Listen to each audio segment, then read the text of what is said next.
Have you ever walked into a shop to just look around and ended up walking up with a rather expensive item you had no initial intention of buying? I know, we have. I've often told the story of Carlos, the Godfrey vacuum cleaner technician who consistently insisted he wasn't a salesperson, but still managed to advise and steer us into happily spending over $850 on a new vacuum cleaner. And conversely, I've observed many salespeople who love to consult but never ask for the order, even though they knew it would have been in my best interest to buy. So how come some people could naturally advise and close the business while others left things hanging? My name is Rashid Kotwal. We all have natural preferences and talents which help us excel in certain sales roles and fail miserably in others. An assertion backed up by Derek Gatehouse, author of The Perfect Sales Force, the 6 best practices of the world's best sales teams. Over 30 years, Gatehouse observed that top-performing salespeople consistently sell at least 4 times more than their average counterparts, often without training or previous experience. They're just naturals. Yeah, I know that's a controversial opinion, but it does bear out in reality. Now, back to the type of sales personalities I described in the beginning. Let's call them advisors and pleasers. Carl, the vacuum cleaner technician, was a classic advisor. I'm sure you've met some. In life, they tend to have strong opinions about their product or service, and in selling situations will tell you what you should do. In short, close the deal and get commitment. Their behavior flies in the face of most, frankly, misguided conventional sales training, where salespeople are taught to ask what the prospect would do next. These trainers couch this as building trust and leaving the decision to the prospect. But believe me, that most prospects, when asked, have no idea what they should do. They want guidance. You're the expert, so guide them. And if that means they should buy, tell them. Now, that doesn't mean pleasers are bad salespeople if used in the right roles.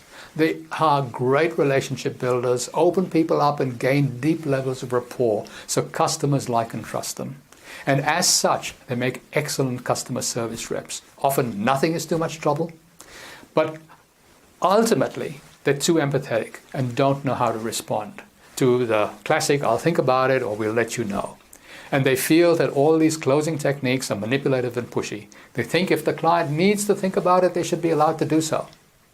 Now, over the years, I've heard lots of sales managers complain that these people, who are often highly technical specialists and consultants, spend all their time consulting peer-to-peer, often acting as unpaid extensions of their client's staff and never progressing sales.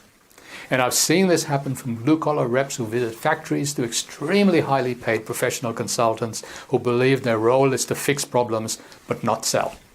Frankly, knowing their natural pleaser preference, it's hardly surprising. So if you have people like this on your team, realize that keeping them in a role where you expect them to close business is setting both of you up to fail. Here's an example from our files where moving someone from one role to another in the sales process resulted in taking a so-called non-performer and making her a star. Sally was a phone sales rep for a pharmaceutical company. Her job was to ring existing clients and get them to reorder supplies.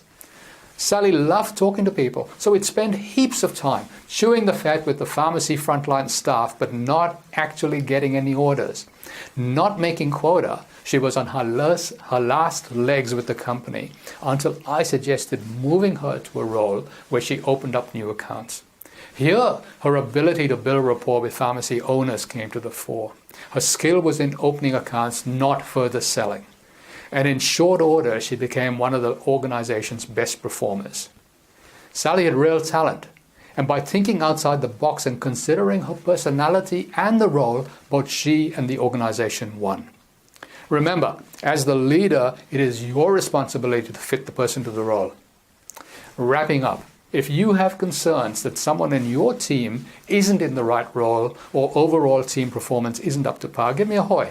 We'll diagnose your situation, determine the right people are in the right roles, and if appropriate, prescribe a solution that will improve overall results.